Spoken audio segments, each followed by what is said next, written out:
You do not owe them anything. You really don't.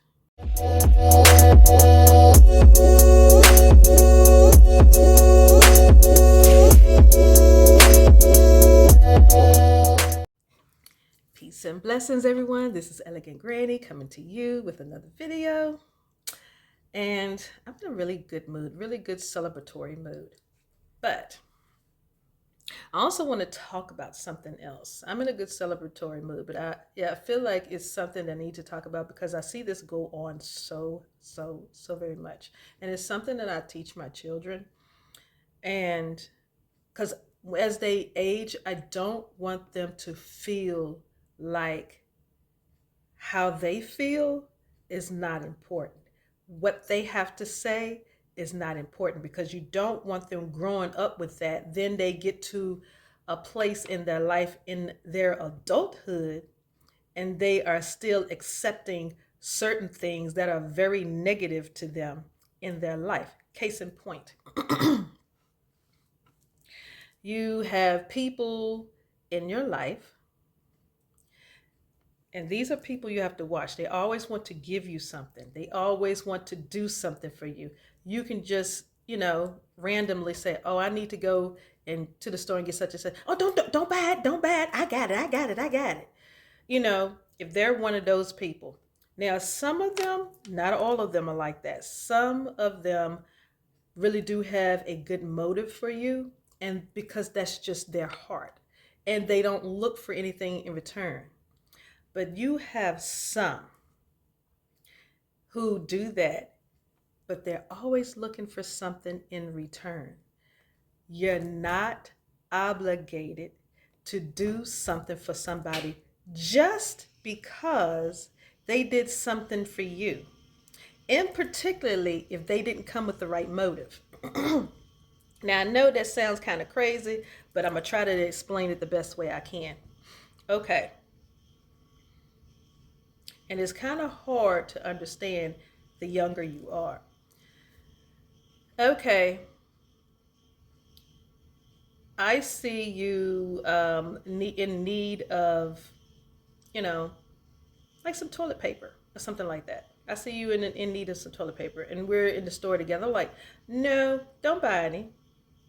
I have a really big packet. I went to Sam's or Costco's or BJ's or whatever is near you.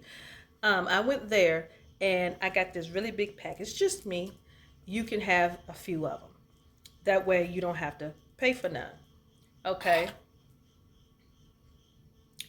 Later on down the road, this person is extremely busy. The way their life is, they're very busy. But because I do for them, because I have done things for them, or because I consider them a friend, or I said they are a friend, because in my head, I've already have this motive of, I'm going to be nice to this person. So when I need them, see where I'm going with this? So when I need them, they'll want to do such and such and such for me too. Okay. This is why I said what I said earlier, where you're not obligated. Okay. Well, I've had that to happen in my life. And I'm continuously letting this person know what my boundaries are. And it's not just because it happened to me. I see it happening everywhere. Everywhere. And I'm like, people have this all wrong. You don't be nice to people just so when you need them, in your head, you feel like that they should be able to do something for you. No. If you do something for somebody, do it from the heart. Do it because you mean it. You don't have to do it just to look for something to come back to you. Although that does happen in life. That is a law. You reap what you sow, okay? Now here's the other thing to that. The caveat with that is the intent that you gave it in. Because a lot of people when they do stuff for people, they don't have the right intent. Now, yes, because they did give something, something is going to come back, but it's not going to come back the way they want it to come back. Case in point, somebody demanded my time. They tried to demand my time, but it did not happen because of the way I have my boundaries set. I let them know there is no exception. There is no exception to this rule. My time is my time. I don't have time to do this for you. I only have this time slotted out to do the things that I need to do. Well, it would only take 10 minutes. That is not my issue.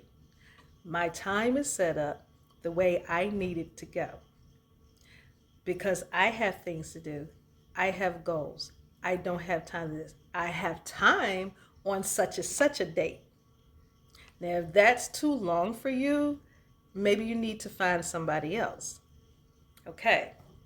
I won't go into all the other details about what happened, but they understood where I came from.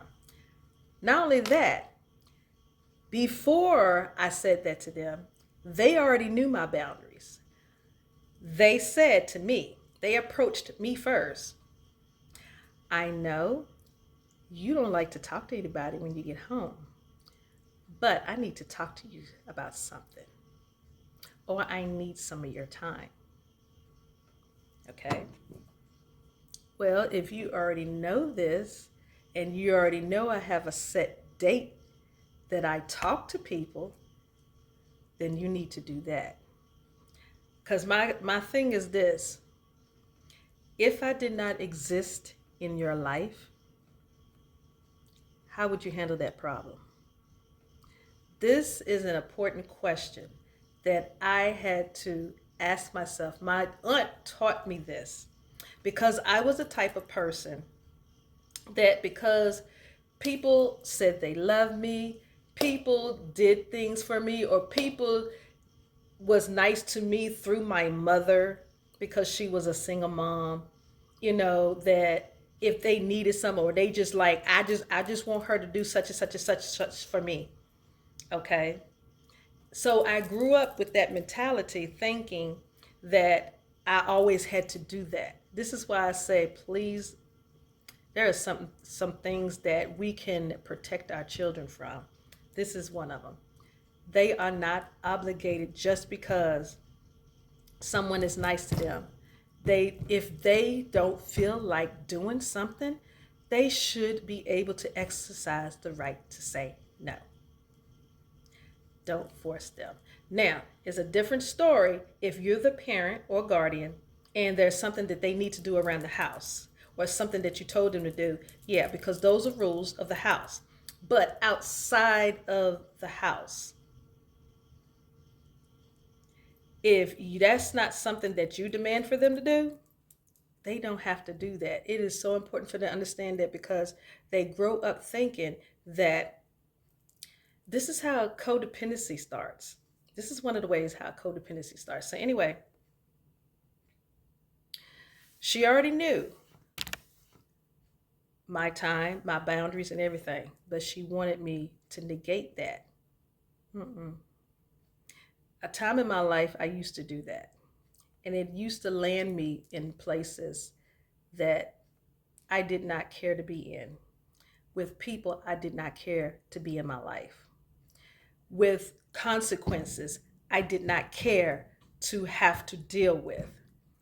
I don't do that anymore because I have worked on healing myself from childhood and generational traumas. I don't do that. This is why I keep saying to people, know those around you. In the Bible, it says, know those who labor among you. Watch the people around you, and particularly those who call themselves being in your circle. There are some people who call themselves being in your circle, but you have not said that they are a part of your circle. In your head, they are an associate to you because And you know what I mean. There are some people, did you say, yeah, we cool like that? But in your heart of hearts, you like, I wish I could get a break from this person. You know what I'm talking about. It's time to be honest. Set yourself free. Label these people the way you need to label them. Because there's a time that's getting ready to come where there is going to be a test of this time with that person, and the better or the sooner that you are honest with yourself of why this person is in your life, why you are in their life, what are the particular behaviors in the situation, in your relationship, and do they coincide with who you really are? Because if none of that aligns, then you need to really evaluate, is this somebody you need to keep in their life? Why is it that they always trying to give me something? What is the motive behind that? Why are they always want to take my time? They know what time I get off from work. They know what time I need to go to work. They already knew I had plans to go do something else. But then they want to throw in a monkey wrench. No. We are the ones in control of that. We can't be upset with them because they are in our lives. We are the ones in control of that. Now, me, I'm the type of person, I'll cut you in a minute. I will.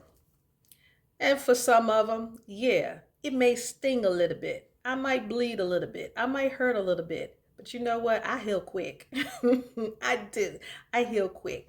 And some of you do too. Some of you heal quicker and better than you think you do. It's just a matter of taking those snippers and just do the snip snip. You have the power of the snip snip. Some of these people, they are weighing you down, and you cannot ascend or get to the next level that you are supposed to be, because here they come with all this excess baggage that's not even yours. They're not even yours, that they want to unload on you. And then you're trying to ascend and you're wondering why you can't catch a break. It's because you took their break. You take their break every time you make yourself available just because somebody says, I need to talk to you.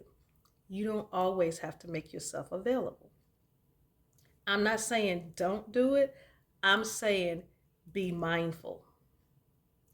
Be very mindful, because, like I said, you're not as obligated as these people make you feel. I hope you understood what I'm saying, and I hope this really helps you. Healing is a continuous process, not a one shot deal. Much love, peace, light. Enjoy your day.